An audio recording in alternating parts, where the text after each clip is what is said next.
Typhoid fever అనేది అతిపెద్ద medical scam. మీరు నమ్ముతారా? టైఫాయిడ్ ఉందని మీకు చెప్పడానికి వైడాల్ అనే టెస్ట్ చేస్తారు. ఈ వైడాల్ అనే టెస్ట్ ప్రతి ఇండియన్కి పాజిటివే వస్తుంది. ఎందుకంటే ఇండియాలో టైఫాయిడ్ చాలా ఎక్కువ పర్సంటేజ్ ఉండడం వల్ల ప్రతి ఒక్కరికి యాంటీబాడీస్ డెవలప్ అయి ఉంటాయి. ఈ వైడాల్ టెస్ట్లో యాంటీబాడీస్ లెవెల్ డిటెక్ట్ చేస్తారు. సో ఇన్వేరియబుల్గా టెస్ట్ చేసినప్పుడు ప్రతి ఒక్కరికి ఇది పాజిటివే వస్తుంది. ఈ టెస్ట్ పాజిటివ్ రాగానే కొంతమంది డాక్టర్స్ అవగాహన లేకపోవడం వలన మోనోసెఫ్ ఇంజెక్షన్ స్టార్ట్ చేసేస్తారు. కొంతమందికి 1 వారం, కొంతమందికి డబుల్ టైఫాయిడ్ అని చెప్పి 2 వారాల కోర్స్ కూడా ఇస్తుంటారు.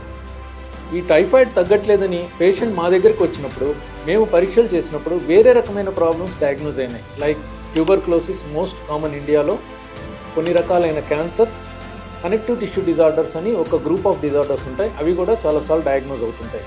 దీనివల్ల ఏమవుతుందంటే వాల్యుబుల్ టైం పీరియడ్ మిస్ అవుతుంది. అదే కాకుండా నిజంగా ఏదైతే జబ్బు ఉందో అది బాగా ముదిరిపోతుంది. నెక్స్ట్ టైం ఎవరైనా మీకు టైఫాయిడ్ ఉంది అంటే మీరు దాన్ని ఈజీగా తీసుకోవద్దు. సెకండ్ ఒపీనియన్కి వెళ్ళండి. టైఫాయిడ్ ఉందా లేదా నిర్ధారణ చేసుకోవడం కోసం మోషన్ కల్చర్, బ్లడ్ కల్చర్ ఈ 2 పరీక్షలు చేయించుకోండి.